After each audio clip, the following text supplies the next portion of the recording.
Are there some people here that were not here previously or are not registered? Two of you? Okay. So please put your name down on the, in fact, here, do this. I believe I'm registered. I live in South Dakota. It's an unusual circumstance that I'm here today. You are? I'm Lauren White. Oh my goodness, I have not seen you for so long. It's very nice. So nice to see you. I see you every week. Oh yes, of course. It's very nice to be Yes, here. yeah. And Now I this do. is my son, who was willing to drive me down. You drove? Well, no, from San Francisco. Oh, from San Francisco. No, no, of course. Yes, yes. Now I do remember you from. You were what? 4 or 5 years ago? Yes, 2015. Yes, I remember that so well. Wonderful. Good to have you. Thank you. Okay, let's get started with a small prayer. I think we did this last time. So if you wouldn't mind, maybe just repeat after me for now. Om Sahana Bhavatu. Om Sahana Bhavatu. Sahanau Bhunaktu. Sahaviryam Karavavahai. Tejasvina. Vadhitamastu. Ma vidvishavahai. Om Shanti Shanti Shanti. Om Shanti Shanti Shanti.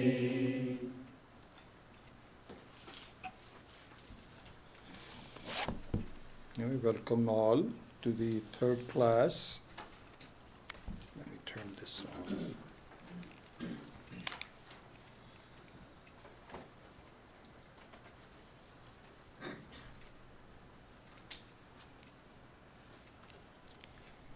So in the last two classes, we had gone through a kind of a definition of the basic tenets of Hinduism.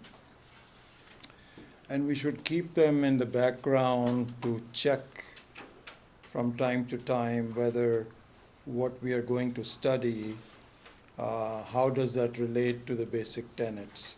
And it's very possible that's just a first pass at the document. I may modify it and enhance it over time, but that's how it will be.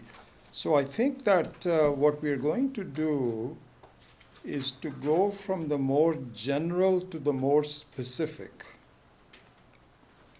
So we will discuss the general forms of what we are doing and then zero in on the first 6 chapters of the Bhagavad Gita, and then finally zero in on the 7th chapter, which we're going to study in some detail. So that's the general outline of what we're going to do.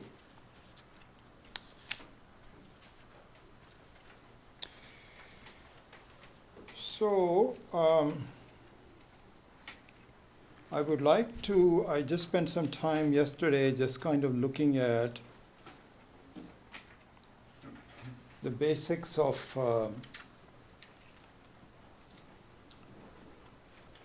can you read this from the back? And I'll go over that in some, with some detail. So as you know, what Hinduism means is the Vedas, the Vedic knowledge.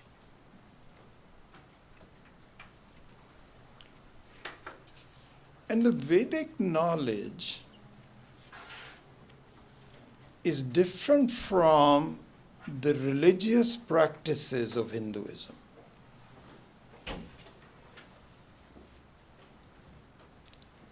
So there needs to be an understanding about the distinction between religion and spirituality.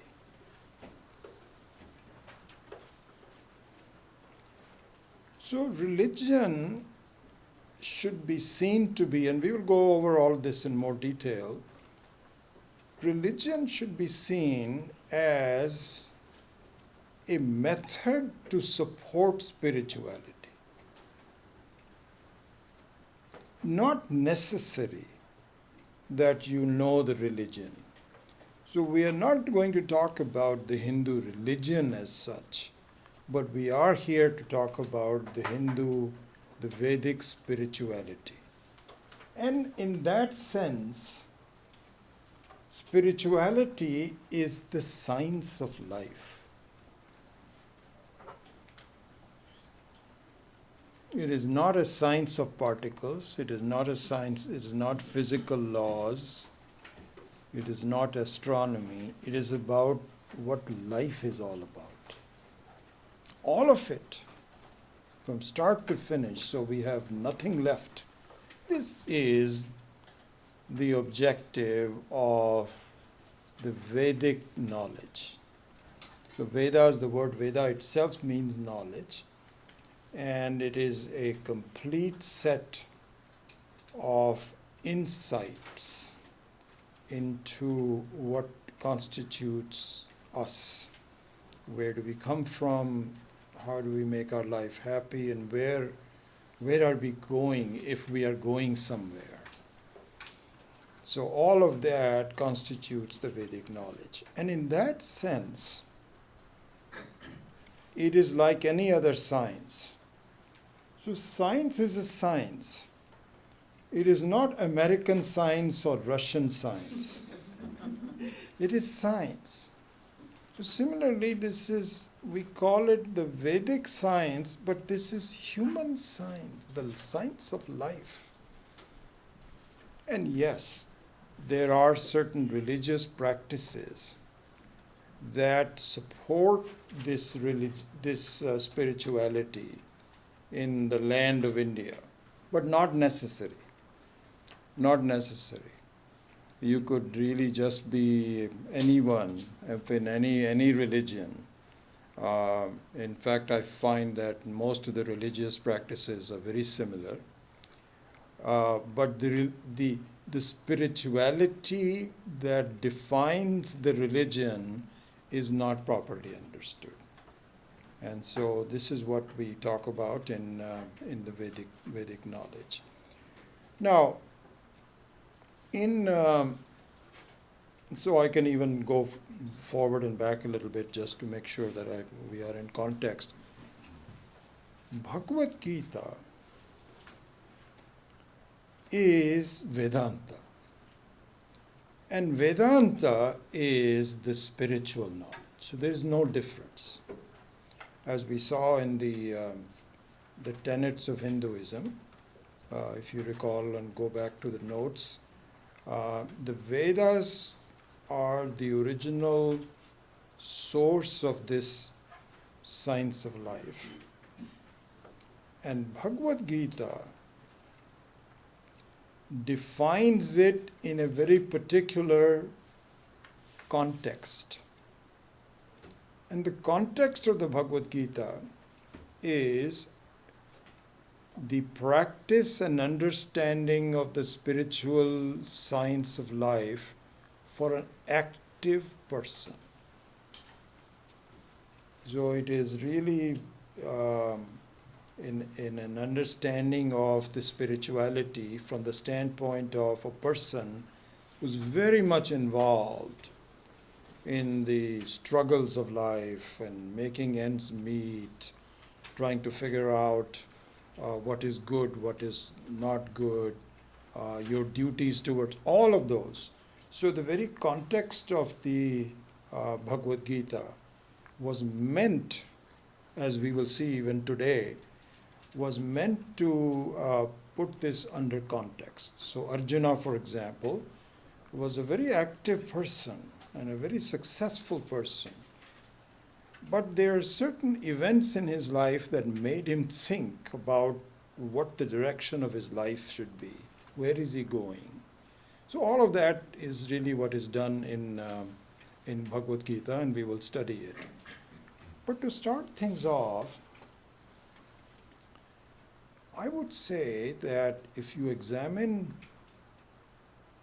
one other thing I want to say before I launch into this one thing. So here's the situation. You have a source of looking at yourselves through Vedanta. So Vedanta is a mirror towards you, a mirror of you. We were just talking about in the earlier class that if you look at your reflection in the mirror, first of all, a couple of points about this. You cannot look at yourself. You cannot look at yourself except through a reflection of some kind. You need a reflection. And you cannot look at yourself. So the reflection in the mirror is an important way for you to see what I look like. You cannot even see your own face. You can only feel it. Vedanta is a reflection on yourself. And my Guru Swami Dayanandji had pointed this out so well. He said, it's interesting. When you look for a mirror for your home, then the first thing you do is to get the right mirror for your home, the right size, and you're into mirror shopping. So you visit to see which place has the best prices, best quality. Your whole idea is to examine the mirror as an object. But then once you put it up, you forget about looking at the mirror. You really want to look at yourself.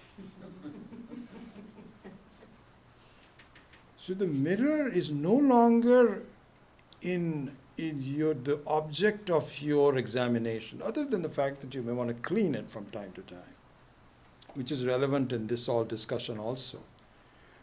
So also is this course. So at this point, you're deciding to register is like shopping for a mirror. Should I do it 16 weeks? Yeah, I think so. How do I do it? What do I need to do? And you're examining me. Is he reliable? Do I like him? Is he talking sense or not? All of this is like shopping for a mirror. But what happens is, at some point in time, you stop looking at myself, you stop looking at the course, you stop looking at some of the texts that we are, and I encourage you to see your reflection in all these texts, in these classes. You examine yourself, and to the degree that the text and the talks and myself and so on give you a good picture, to that degree you will see, yes, that's me. So also for this, so the Bhagavad Gita and this whole thing is really just a reflection of yourself. And I would say that my ability to do a good job means that you can examine the contents of yourself and say, yes, that does apply to me, that's me. If I don't, then you'll say, I don't know what he's talking about. It may be relevant to someone else, but not to me. So that's my objective, and this is what we have to do. So now let's go into the main study. Turns out that each one of us, when we are born, is given two basic powers by the Creator. One is the power to do, and the other one is the power to know.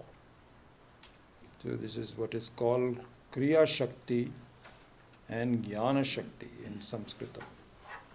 So Kriya Shakti, and all of us, not just human beings, even insects and animals and plants, everyone is given these two basic Shaktis. So we absorb information, we examine what the world is all about, and then we respond to it in the appropriate manner. So these are the two ones. Now, the Vedas also are reflecting these two segments. So the Vedas have two segments. One is what is called karma section, kriya section, action section, and one is jnana section.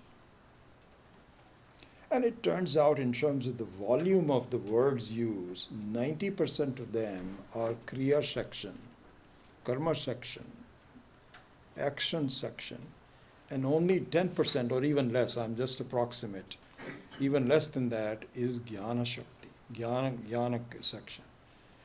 This is very obvious because suppose you want to go to San Francisco from here. Can you analyze the number of possibilities of getting there and the number of possibilities of knowing which direction to go? The jnanam, the knowledge of going to San Francisco is very simple.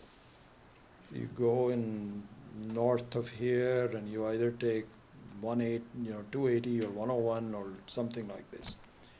But the possibilities of going there are literally infinite. You can actually go south first, go around the world and come all the way up. Or you can go east coast and come back from there. Hey, where are you going? San Francisco. Yeah, but why are you going? But I just want to test the various ways of getting to San Francisco. So the karma section is the most voluminous. The jnana sections is not. Vedanta is focused on jnanam, primarily focused on jnanam, not karma. All right. Having said so, remember I was telling you these important things that you should note down from where the quiz is going to come from? Here comes an important section. If you examine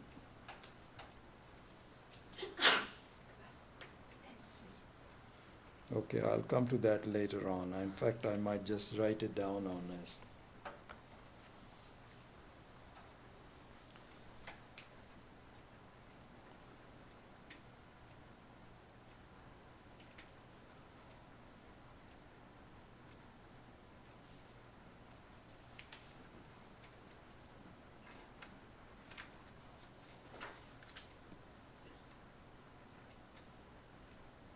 There are two types of gaining something.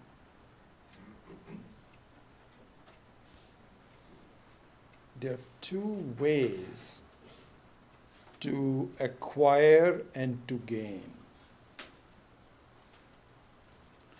So here we are talking about really the goal of life. We look at what is the goal of life? What are we trying to do?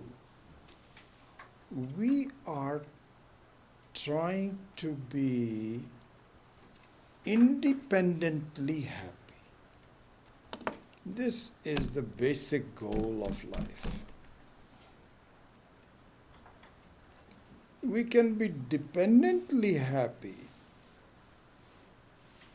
but the dependence is encompassing and it limits me. I can be happy for a short time. This is what happens in happy hour. You can be happy for 1 hour, but then after that you have to get back to some problems. You don't mind being happy, but this is the thing. You can ask somebody, hey, I have a question for you. You want to be happy in the morning or in the evening? The person he says, okay, before you answer that, let me ask you another thing. You want to be happy inside the house or outside the house?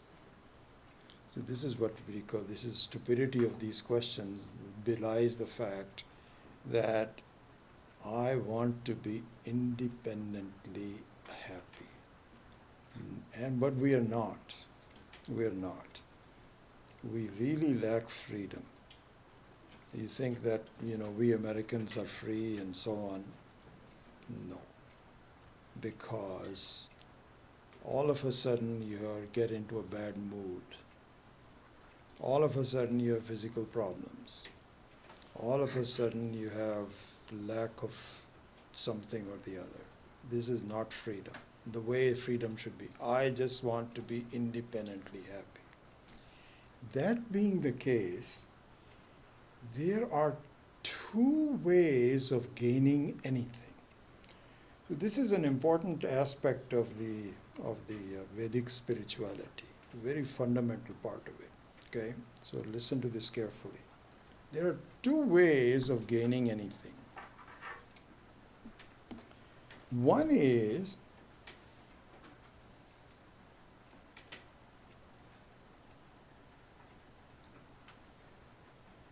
the gain of something. And so here we are talking about unconditional freedom. So the something here refers to unconditional freedom, but this is true of anything. The gain of something that I don't have. This is one type of gain.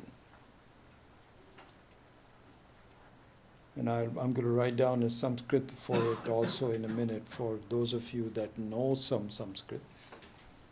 So just to give you an idea, I would say about maybe 20 to 30% of the students in this class have been studying with me for a while, and maybe 70% have not.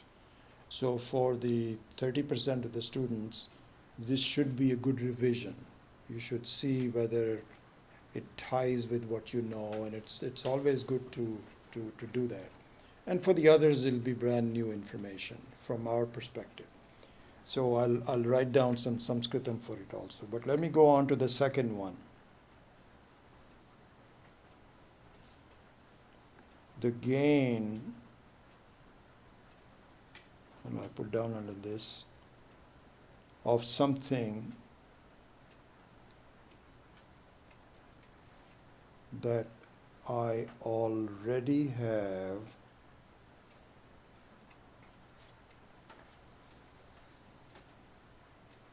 but don't know it.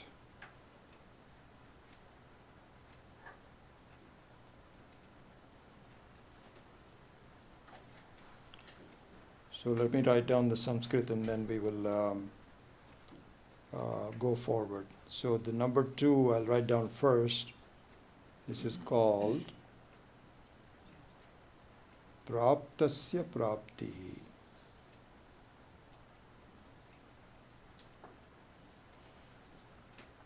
Praptihi means gain, and prapta means one which is already gained. Gain of the, I'll explain what I mean by that. And this one is called just the opposite, apraptasya praptihi.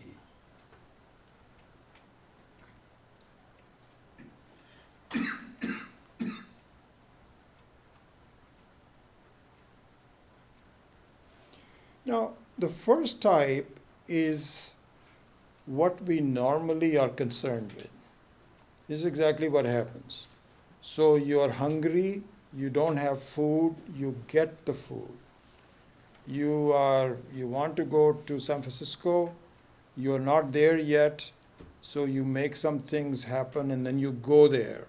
So this is all part of a gain of something that you don't already have. But occasionally, you have situations that you already have but you don't know it. You have keys in some pocket somewhere and you just don't know it. You're searching in the wrong ones.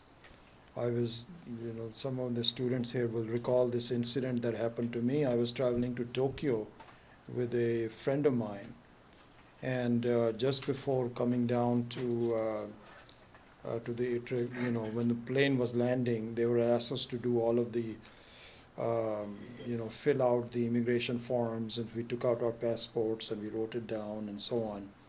And then we were getting ready to go out to the plane. And all of a sudden my friend said, "Oh my gosh, I can't find my passport." So I said, didn't you just use it to fill out the immigration form? He says, "Yes, I did, but I must have left it back in the because I cannot find it." So all of a sudden, this was winter time, and he was wearing a big REI jacket with 16 pockets. So first of all, I felt very sorry to him. By the way, this is an important lesson. This is an important thing to see. The symptoms of both of them are the same. If you don't have it, you feel just as miserable as you do if you have it and don't know it.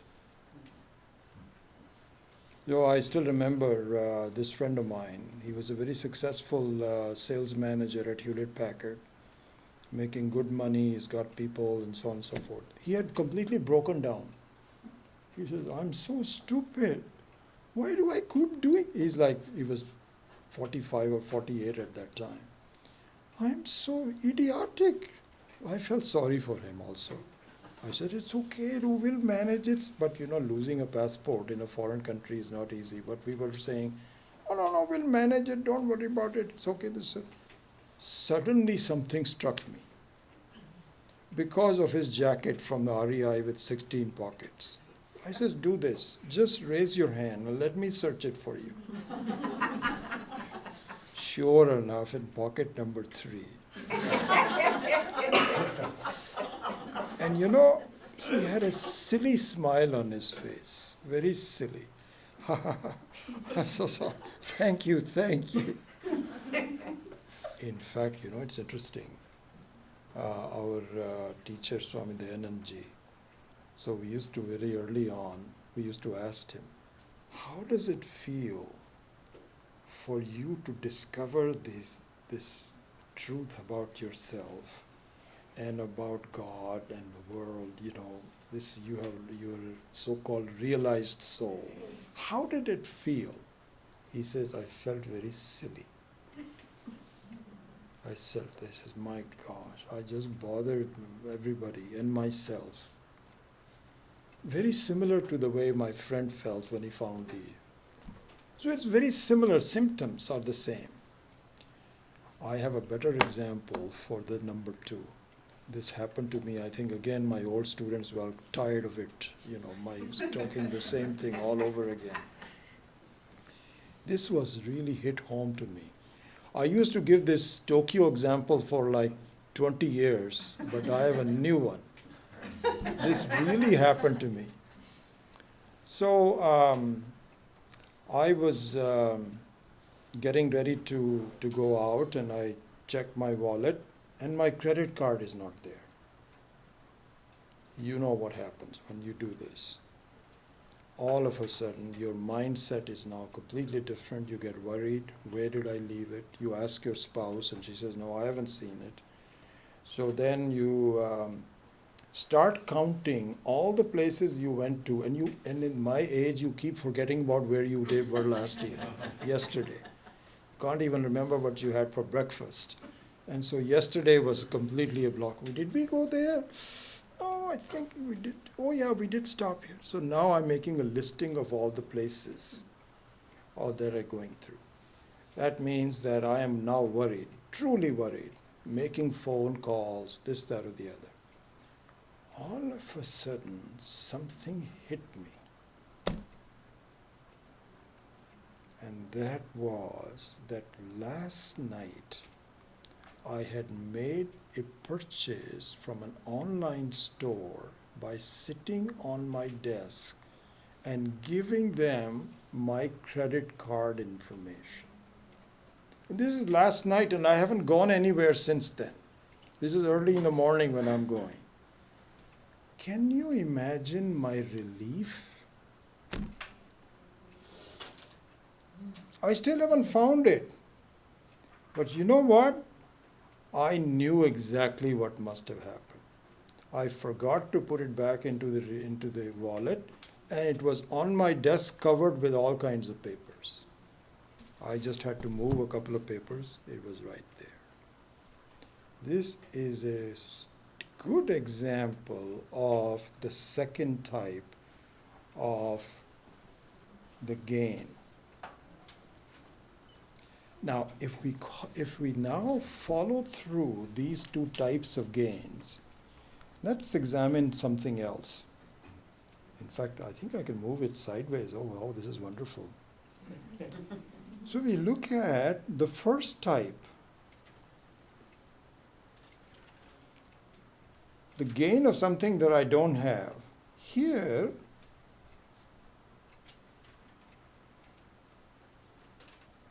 karma is primary.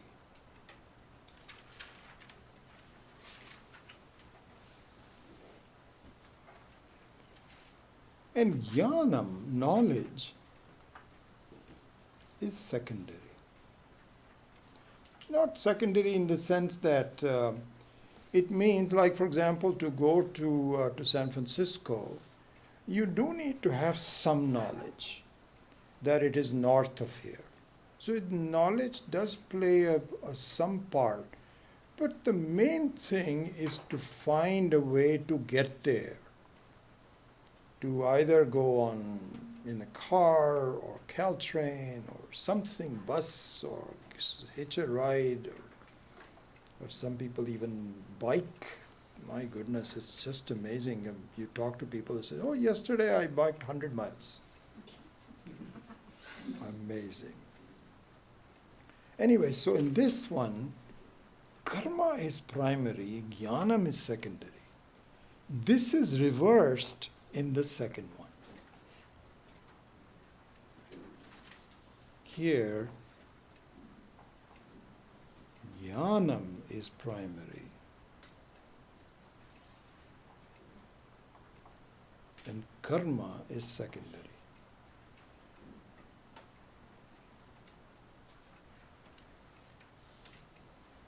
As you can tell from that example of my credit card,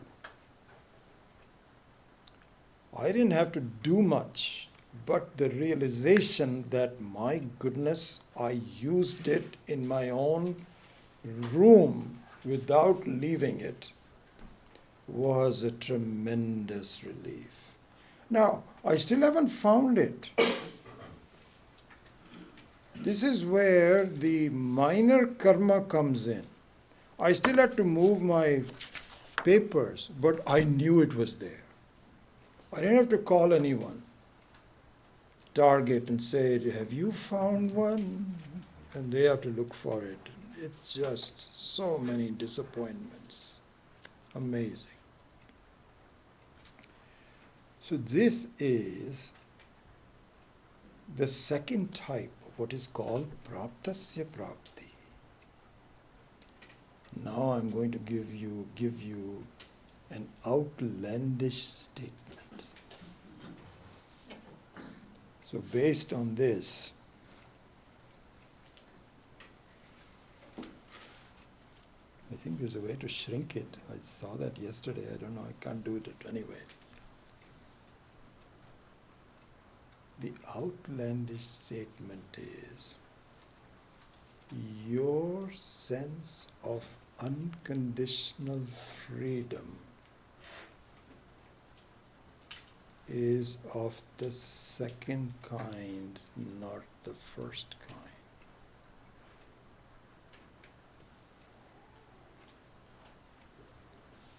we all believe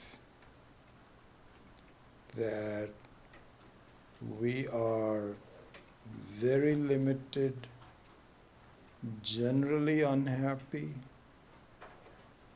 Occasionally we may get happy. Occasionally we may get a sense of freedom. But basically I find dependent on things, hopeful for the future. This is the normal stuff. You keep asking somebody, how are you? And he says, I'm doing well, but. There's always a but in the end. This is what happens. We all, Swamiji used to say that. He says, whether you are consciously doing it or unconsciously doing it, you carry a list of things that you would like to do before you will be happy. And most of the people say, I want to retire before I'll be happy. Right now I'm very unhappy. I have to go to work and so on. This is the worst false thing that you can think about. Let me tell you, you'll be worse after retirement than before retirement. But we keep doing it. We keep doing it. I've got a long list of things. If I do this, that, or the other. And you actually check off. You check off on these things, but by the time you finish it, there's another long list that comes. This is unending. So anyway, right now, my assumption is, it is the first kind. I don't have unconditional freedom. It's very obvious. And I need to get it. And I am working on it. This is exactly what is common to all of us. The details may vary, the types may vary, but this is the fundamental part. Vedanta comes in and he says, I have an outlandish statement to make. This is, this is the interesting thing. I'll come back to this in a minute. If I didn't have the knowledge that my credit card is really with me, and the more I start looking, the more lost I will be. You can go everywhere and you will not find it. Swamiji gave this very interesting example. He says, there was this man and a woman both traveling in a bus in India. And so as soon as the bus stopped and there was a big crowd and people were coming into the bus and you were leaving and the man and wife were leaving, all of a sudden the wife says, "Oh my gosh, I lost my earring." So the husband says, "Is it exactly the same as this one?" He says, "Yes." Yes, of course. It's the same type. So they started looking and so on and so forth. In the meantime, people are coming in, it's trampling and so on and so forth, and they cannot find it. But then somebody else asked them, "What are you guys looking for?" So he says, "I'm looking for an earring." "Oh, earring, okay." So they didn't ask what type. So they start looking for some earring. Then this gets to be more and more nebulous. There's another 10 people who say, what's happening here? They say they lost something. So they think they lost something, but they don't know what it is that they lost. So they're also looking around. This is what our life is all about, exactly the same situation. We think we don't have freedom, and everybody gives their own opinion. I think if you do this, the best thing is to go on vacation. Yes, you have to spend a lot of money, you go to Hawaii and so on and so forth. This is exactly what happens. People are all looking for recipes of some kind. And what is it that you lost? I am not happy. This is exactly right. In there, the Vedanta comes in and he says, can you please listen to me for just 1 second? Yes, what is it that you have to tell me? I have to tell you that your loss is of the second type, not the first type. First of all, this is such an outlandish one that I won't even listen. You must be kidding me. This is why you ask, this is why they say it's a very funny situation really to when you make an ad for like this, you feel sheepish. I feel like telling everybody, I know you better than you know yourself, but I can't. If I say that in the front, they won't even read the second line at all. They'll say, throw this one away. So you tell someone that, please, can you please listen to me? And he said, no. If you make such outlandish statements, like, how can I listen to you? So we are sheepish about it. But finally somebody just goes around and says, I've tried this, maybe I have tried this. What is it that you have to say? Your sense of freedom is of the second type. Then say, no. How can this be? This is what we have to discover. This is exactly what we have to do. There is something that I am overlooking. Just like I needed to know, there was some logic behind my knowledge that I had not lost my credit card. It is right here. I don't have to call Target and Whole Foods and all the other places that I might have gone into. It is right here. That striking of the knowledge did everything. Similarly, the objective of Bhagavad Gita and the objective of the spiritual teaching of Vedanta is to say you're looking at the wrong space. You look here and you will see you're overlooking unconditional freedom, unlikely as it is. So therefore, so this is the essence of the teaching.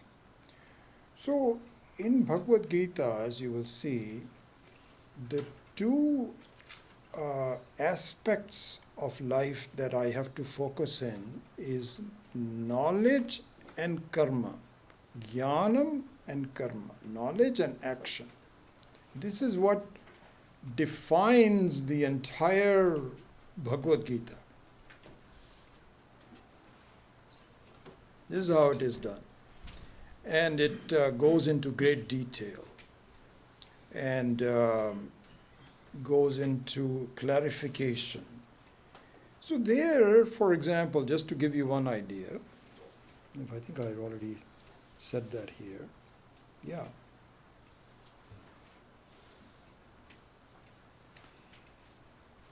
That jnanam and karma are not alternate paths for unconditional freedom. And here sometimes you find that people don't understand and therefore teach this very well. So it is not, so this is what is called jnana yoga and karma yoga and bhakti yoga. As though there you can do any one of them and it will come to the same point. No. They are complementary, but they are not alternate paths of going to the same thing. So the example of the finding of the credit card is a good example of that. Will I be looking underneath the papers unless I knew what is it that I was looking for? I cannot be just going to any papers. I didn't go to any of the other rooms. It was good to know that it was inside the house, but it was better to know that it was inside this room, right here. So knowledge is important. But then, supposing the idea struck me that the credit card is not lost, and I just sit there and not do anything. Is it possible? No, not possible. So here, one objection is raised. So the teaching, by the way, is in the form of always in the form of dialogue. And so question answers are important. It's just that from now on, let me finish the basic exposition, and then the question answers can begin. But why one of the reasons is that in all of our texts, question answers are already embedded in. Okay? So one very important doubt to this idea that my unconditional freedom is already within me. How can that be? It is against my experience. My experience is that my life is full of uncertainties, changes. And I get occasional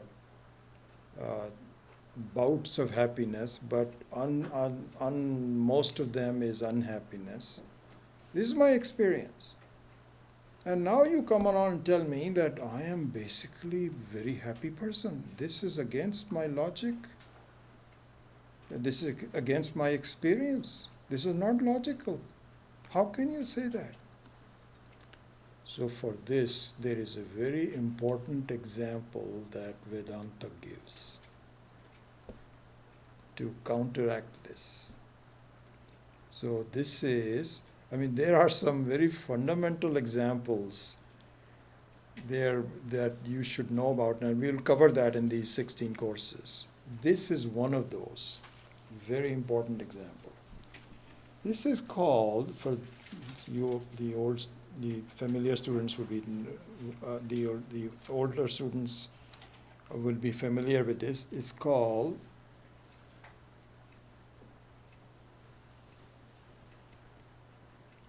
the 10th man example.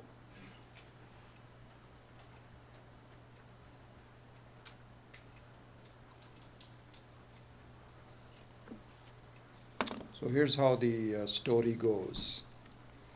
The story is that there were, in India, in the old traditions was that boys, the girls were not going to do this, but the boys would be sent by their parents to study under a teacher for several years. It's called Gurukulam system. So Gurukula means that the teacher will teach everything, mathematics, grammar, physics, whatever there would be. One person will be just schooling of about 8 or 10 students. So this was done and in fact even today, many of the people do that.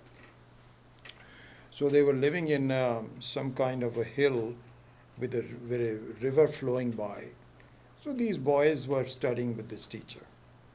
So on a nice hot day, they all said, "Teacher, we want to cross the river swimming." So the teacher said, no, I won't allow you to do that because some of you are very young. And I'm not sure, and the current is very swift. I can't really let them. So the older people said, "Sir, I have to tell you that all of these people have been swimming, and they're all very good, and I will take responsibility." He was like one of the oldest, like 18-year-old. He says, "I'll take responsibility." So the teacher was not sure about it, but they were so insistent. They said, "Please make sure that you're all together. And, because you can lose your life going down this river." So they said, "Fine, it's okay." So this guy was very worried. As soon as, he was given the responsibilities of all the 10 of people, he was already very worried. So he was swimming around and so on and so forth. And then he decided to count people in the middle of that. They were all frolicking and having fun and so on. 1, 2, 3, 4, 5, 6, 7, 8, 9.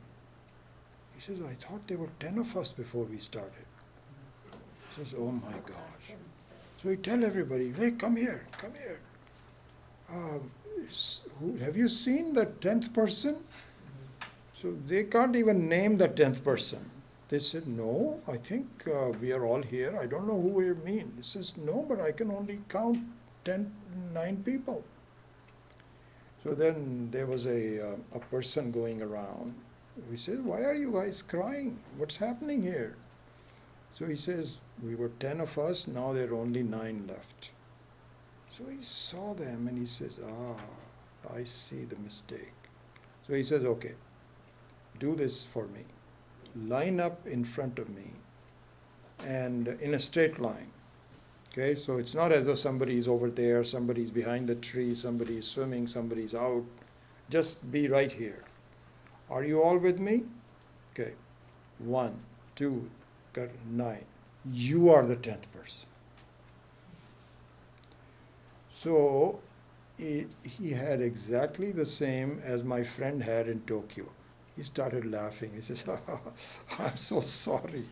I'm so sorry. This is a very important example.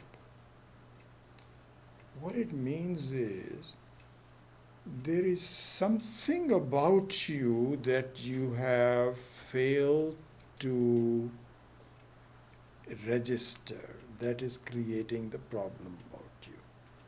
Something about you. So this answers the doubt. You see? Now let me summarize this. The doubt was that my experience is of unhappiness, and you are telling me that I have made a mistake and I am actually, my source is that of happiness. This I cannot believe, because your teaching doesn't jive with my experience. It doesn't make any sense to me. So the answer to that is, it is possible that your experience is not taking into account something that you did not see. And if you saw that, you would not be unhappy. You're making an incomplete inventory of who you are. This is possible. And the 10th man is a good example that all of a sudden he was extremely unhappy just because he did not count right. And he himself did not count himself as part of the 10th person. So this gives a very important example that the way it happens is that experience and knowledge are 2 different things. Like, for instance, when a child grows up, the experience is that the sun rises, that the earth is flat and stationary, and the sun is a small thing full of fire that comes up. This is the experience. And it is not the right knowledge. The right knowledge is that the sun is, I forget what, but 1,000,000 times bigger, not 1,000,000 times, but it's something like 1,000 times bigger than the earth. And it is the earth moving, not the sun moving. This is the experience. This is the knowledge, rather. So now we can see you can have an experience without knowledge And you can have, so it doesn't mean that after you have knowledge, you don't have the experience of the rising sun. You can still have the same experience, but now you have a different insight into what the experience is. It's really interesting. If you you may have already done so, because I'm very lucky. From my dining room table, I see the sunrise in the morning, and it's such a pleasant thing. So I just do Gayatri mantra to the sun, and what I see sometimes is I can literally see the earth moving, the whole thing slowly moving. It takes a while to just concentrate on it. Beautiful feeling. How this enormous earth is moving. In fact, it's interesting. We say that, you say, how are you? You feel like you're sitting down and you're not moving, isn't it? This is what our feeling is. I'm sitting down. Are you moving? It says, no, I occasionally move like this, but no, I'm just sitting down. If you knew the velocity by which we are moving, you will be shocked. We are moving at something like 20,000 feet per second. So don't tell me that this is the truth, this is the knowledge. But our experience is that I am sitting quietly. You're not sitting quietly. It is very interesting. The whole thing is moving so fast. You're moving around the sun is moving around other things, the other things are moving. It is a very complex galaxy that is hurtling at millions of miles per second, and you think you're sitting quiet. So the knowledge and experience are completely different things altogether.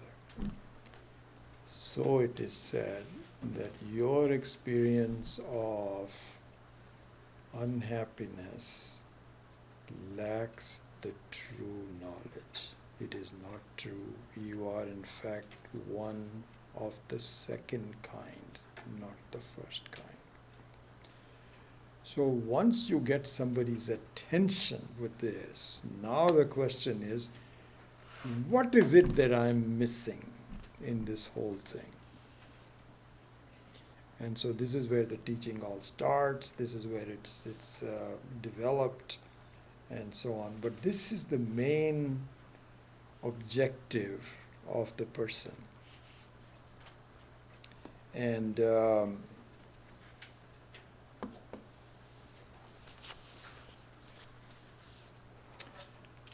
now we go into the next part of this teaching,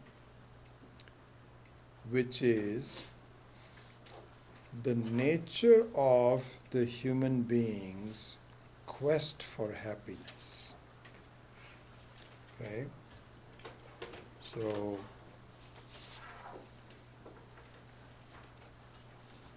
all right, so this is what is called the nature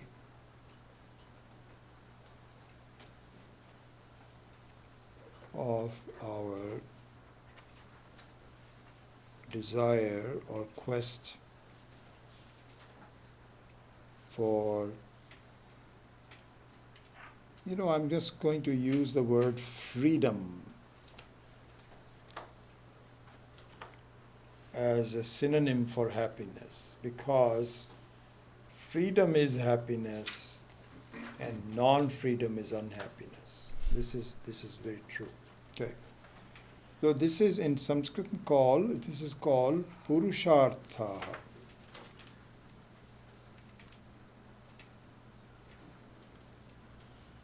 Purushartha. Purushasya artha. Arthyate iti artha. What do people want? What is the nature of what we want to do? So this is divided into 4 segments. there are four things that we all strive for. And this is now goes into human beings, not non-human beings. So this is towards the human beings. The one is called, also the same word called artha. Artha here means things for security. You can just say security. I'll come back to that in a minute. The second one is kama, means fun, pleasure.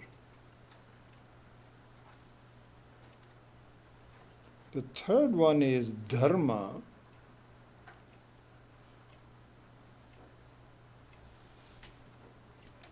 means, another different ways of looking at this is a more complex thing, the right way going forward for the future. Dharma is always towards the future. What is it that I have to do?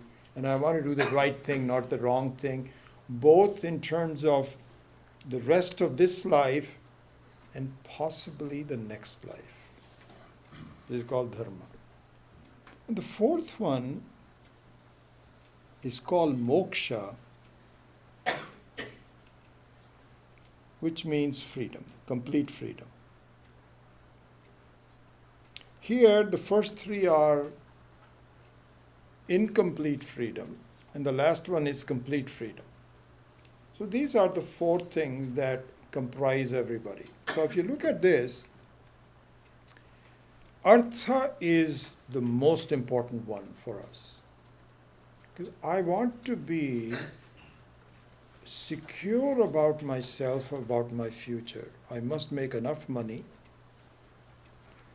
I must have shelter. I must have food. And so, more than fun and pleasure and so on, I want some basic security. This is called artha.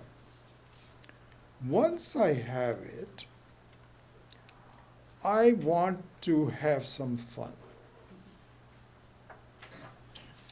Then, so this is what happens. You ask a very poor family in India, having a hard time meeting their ends, what kind of food would you like today?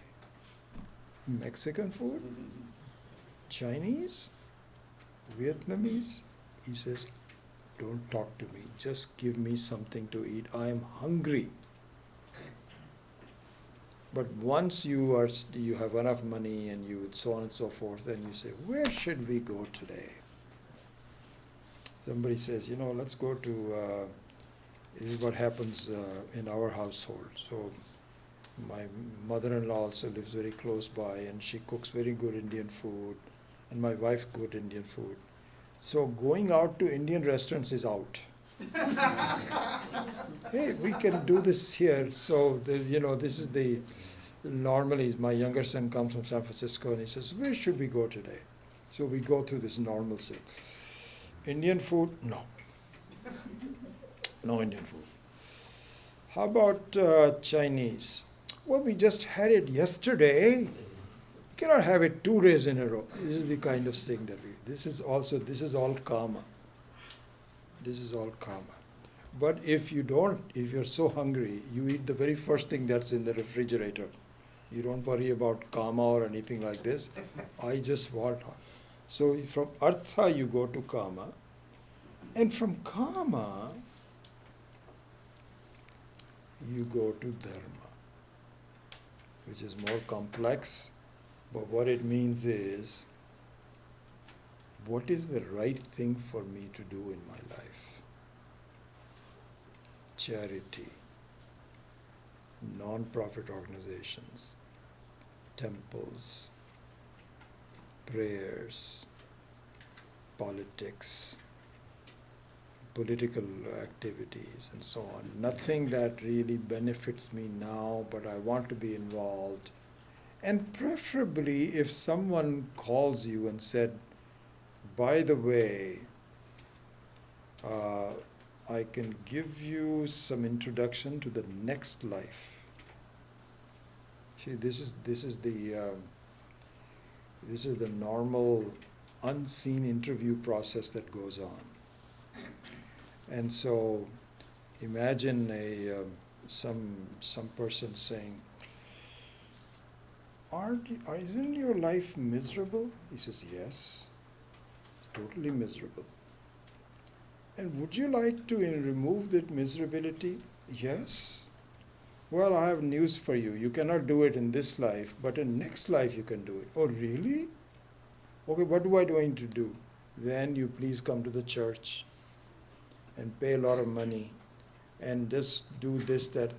So we are very we are receptive, not recipient. We are receptive to ideas for the future. All that constitute is dharma, doing the right thing for me, not for today, but for the future. Finally, there must be a way for me to gain complete moksha. These are the four things that everybody desires in one form or the other, to which we say the following, and this will be the last thing that we would do. Then I'll open up for some questions and discussions. So here, if we go back to the two basic ingredients, karma and jnanam. Karma and jnanam. We have to think about what is it that each one of these paths needs. Let's look at karma. Karma means some action. So it depends on what type of action you want to do. So for example, supposing you want to do something physical in your home, you need to have strength to do some physical work. If you want to go to San Francisco, then you must have some conveyance, some car or something. So these are the ingredients for karma. What is the ingredient for jnanam?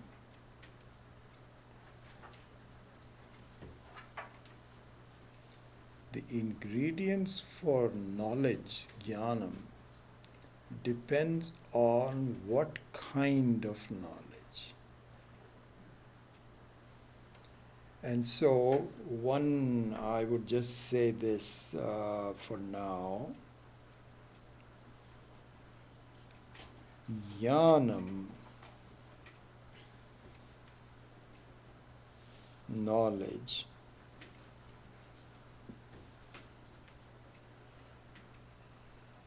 requires appropriate preparation.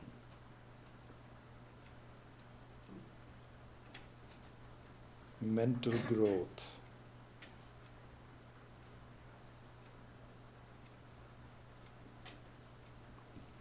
And it depends on the type of jnanam. So for example, for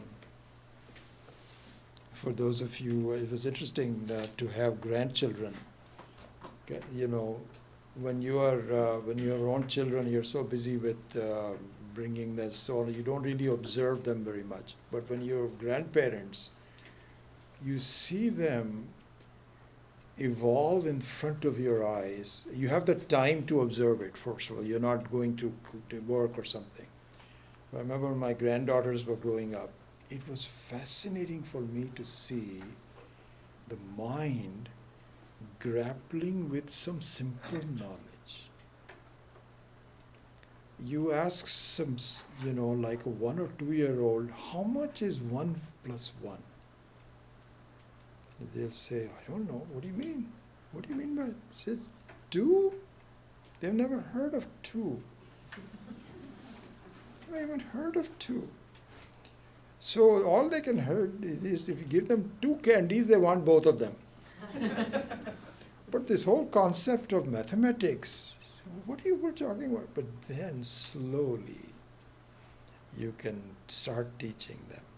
So the growth, the mental growth is, at a certain point they can understand 1 plus 2. It's very fascinating. Subtraction is very difficult. Very difficult. You'll say, how much is 7 minus 4? And just amazing. There's no way to do that. Slowly, all it becomes is very simple matters. Then comes theory of relativity, quantum mechanics, quantum science. What it requires is lots of preparation. Lots of preparation means that your mind has to be so well developed, not just the basics of 1 plus 1, not just algebra, not just geometry, not just basic physics, but advanced physics, then graduate work, then you can go to these kinds of these courses and begin to see, to appreciate mass and energy are interchangeable. What kind of a mind does it require? Just amazing. Very similarly is the knowledge of the self. The knowledge of something that you are missing. It is not something like 1 plus 6 or 7 minus 4. It is not just, it is something much more subtle. It is not just like saying you are the 10th man. That was relatively simple. But to say that you are, in fact, what it is unconditional, another thing of saying this praptasya praptihi, this one right here, the second one, what it's saying is, you are what you want to be.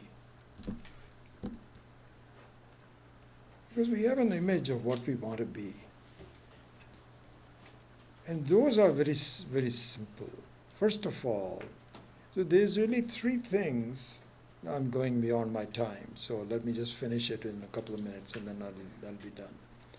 So if you simplify the things that we want to be, it can be done in 3 segments. One is that I always want to live. The idea that I will disappear, that doesn't sound good to me.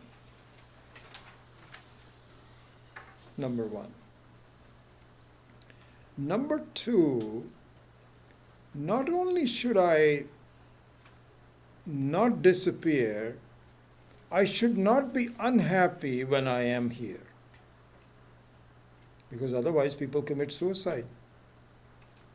Because you can say, how can people commit suicide? It violates this principle that I always want to be here. So you want to be here, but not in such an unhappy situation. There was this, one of the teachers whose teachings I read a lot, Swami Maheshananji, was giving this example.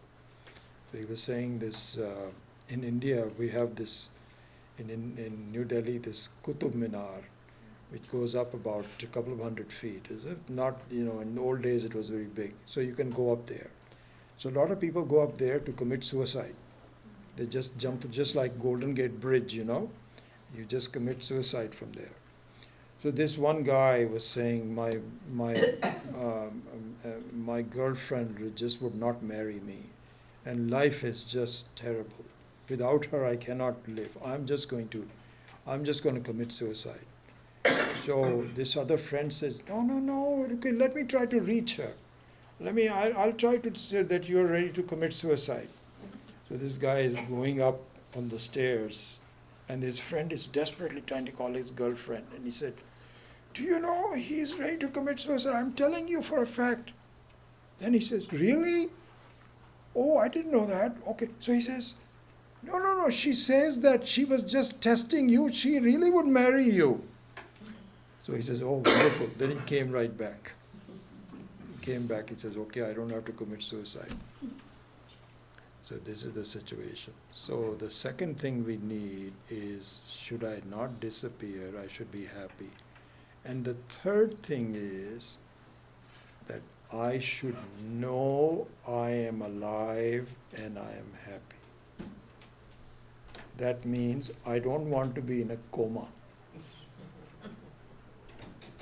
Like in the hopes of the Egyptian mummies, that you just die, but maybe you will come up at some of it. No. These are the three things that we want. And the meaning of the praptasya prapti is, do you know you are already all three of them? This is not ordinary knowledge. It requires a lot of preparation. It is very much like E is equal to mc squared. It is not simple 10th man. It is much more sophisticated, and it requires the proper preparation of the mind to understand. This is where karma has to become karma yoga. And that is the fundamental background of the teaching of the Bhagavad Gita. So when I said that karma and jnanam are not alternate paths, they are complementary, it means karma plays a role in preparing the mind so you can understand that I am already what I want to be. So with that we will explore next time, and we will continue with this background, which will give us a good overview of Bhagavad Gita.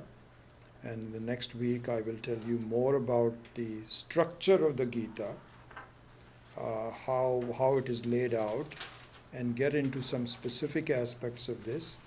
And so this will be 2 more classes, and then approximately 2 or maybe 3, then we will go into the main study, a conceptual study of the 7th chapter of the Gita. And that's how we will go from the more general to the more specific. I forgot to recite the ending prayer. So if you could just follow me for now, and then we will, and then from next week also, we will do the Gita Dhyanam in the beginning, which I have not done yet. So we'll come to all of that. But for now, if you can follow me with the ending prayer, that's all we will do. Om Asato Ma Satkamaya. You can just repeat after me. Om Asato Ma Satkamaya. Om Asato Ma Satkamaya. Tamaso Ma Jyotirgamaya. Tamaso Ma Jyotirgamaya. Mrityorma Amritam Gamaya. Mrityorma Amritam Gamaya. Om Purnamadav. Purnamidam Purnat Purnamudachyate Purnasya Purnamadaya Purnameva Vashishyate Om Shanti Shanti Shanti.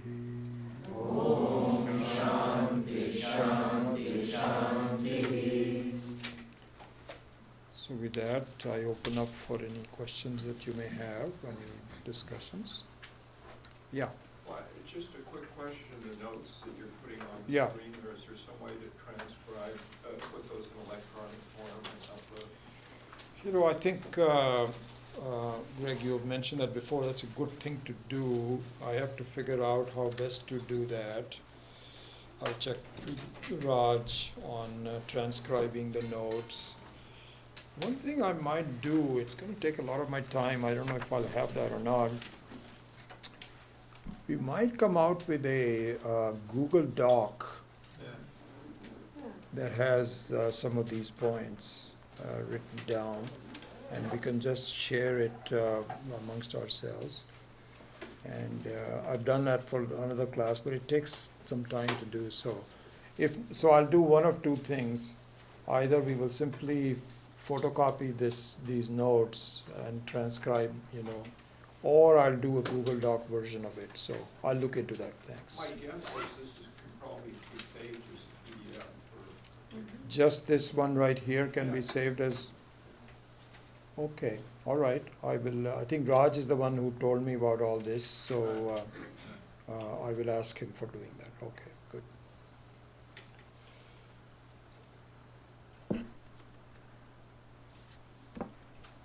Any other questions?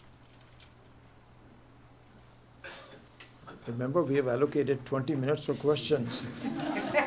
If you don't ask many, I'll keep on talking more next time. So dharma includes ethics also? Dharma basically includes ethics, yes, that is the very much so. So ethical living. And so it's an interesting thing. It comes sometimes late in life, but not necessarily. Some people discover it very early. Some people, even the young ages, develop that their sense of well-being is considerably enhanced when they are not just working for yourself. You're helping others. You're doing charitable work. All of that is a source of happiness to oneself. This comes much later in life, generally speaking. You find that, the more you're involved with others, the more you're helping other people and so on, it's a very pleasant feeling. And so that is all part of what would be called dharma. Could you repeat the question for online folks? So the question was, is ethical living dharma? That was, and I just elaborated on that. Yes, the ethical living, in fact, is dharma, and also means beyond ethics, just working for more than yourself is a source of well-being. So that's what the question is. Yeah. Sorry, I think, yes. So I have misplaced my credit card. I'm looking right at it and I don't see it. Similar thing happens in the study of Vedanta also. Could you comment on that, please? So the question is that I've misplaced my credit card and I'm actually looking at it, but I don't see it. Something similar happens too in the case of Vedanta. Can you comment on it?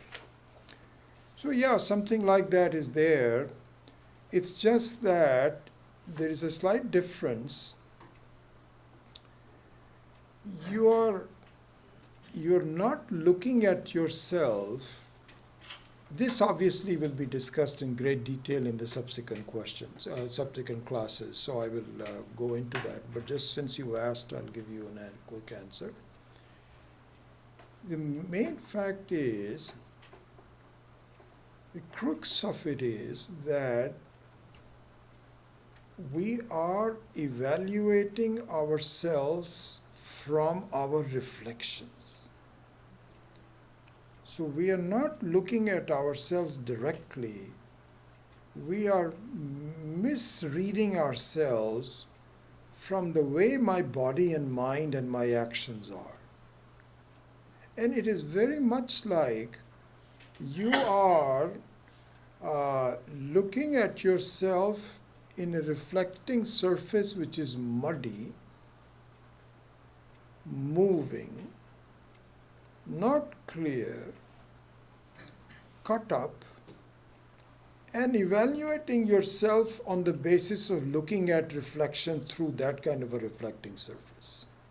This is exactly what the situation is. So you don't know that you are completely different from that. You think this is what it is, this is all that there is. So the correction of that will give you an idea that you are not what you look like to yourself. You're something different than that. Something like that, we will go into more detail and so on. Yeah. Yeah, question. In the beginning of the lecture, you used the word action and knowledge, but then after the 10th Commandment example, you started to say experience and knowledge. What do you think? So those are slightly different things, although, so the question was, in the beginning we talked about action and knowledge, and then later on I switched over to experience and knowledge. So the answer to that is that they are two separate things, really. They are not, action and experience is not a synonym in that manner. So they are different examples in that manner. The action and knowledge is more fundamental to the way the Gita is laid out, because Arjuna, as an example of us as a jiva, is very action-oriented. And he thinks that by winning the war, he will be very happy. And he has now doubts about winning the war because of some other problems. And so we will go into that when we go into Bhagavad Gita. So the action and knowledge and their relationships, their interdependencies, their relevance to each other is very much the very heart of the teaching. But it also means that experience is not everything. That's all the second example was pointing out, is that otherwise you would say that if you look at the sun and the sun keeps rising, that is not the truth. The sun doesn't rise. So the experience should not be completely relied upon as the ultimate truth. This is what is being pointed out. So it's a slightly different example on that. So experiencing the action gives you practical knowledge? Your question is, your Experiencing your actions will give you practical knowledge. experiencing your actions will give you practical knowledge. I am not sure that I completely understand or buy into that. What is... I'll be experiencing the voting myself, and that will give you a practical knowledge how I'm going to handle that. Okay, so there is... I will not directly answer your question, but instead let me tell you something that we will develop over time. Truth has 3 levels. Okay? So one is called subjective knowledge, what is called pratibhasika sat. One is objective knowledge, what is called vyavaharika sat. And one is called absolute knowledge, which is called paramarthika sat. Okay? So those are the 3 levels of truth that we have. Okay? Now, the subjective knowledge is one which only one person has, not shared by others. So an idea that people don't like me. I'm very unpopular person. Is a subjective knowledge. That's your own idea. Others, you ask somebody, he says, what are you talking about? We like you. Or your own dreams. Whatever you dream is your subjective knowledge. No one else sees it. But there's also objective knowledge where everybody, we are in the class, yes, it's objective knowledge. Okay? The fact that you are just a limited being is a paramarthika knowledge. You are much more than that. You are the very substance of the whole creation, as we will see later, is paramarthika knowledge. So the reason I'm answering your question that way is that action and experiencing and the practical nature of action and so on can be classified in the middle. It is the vyavaharika sat, where people expect something from you and so on and so forth. So there is some truth in it, but it is not the final truth. There is something more than that. And so that we will discuss as we study. Experience can be different depending upon the person who experiences it. As a matter of fact, Quite what right. we are seeing here, the sun rising in the sky, is our experience. This is completely wrong. Correct. So this experience cannot be treated as absolute knowledge. Correct? I mean, if It's I true. can use the word It's true. correct to employ. Yes, absolutely. Experience can be the same, but backed by knowledge. So even a scientist enjoys sunrise, Yeah, that's why. not as though you can see the beauty of it. It's no experience is the same, but there is something more than that. Yeah. Right.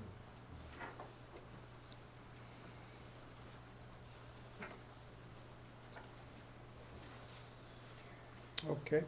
Thank you very much. We'll see you next week. Okay.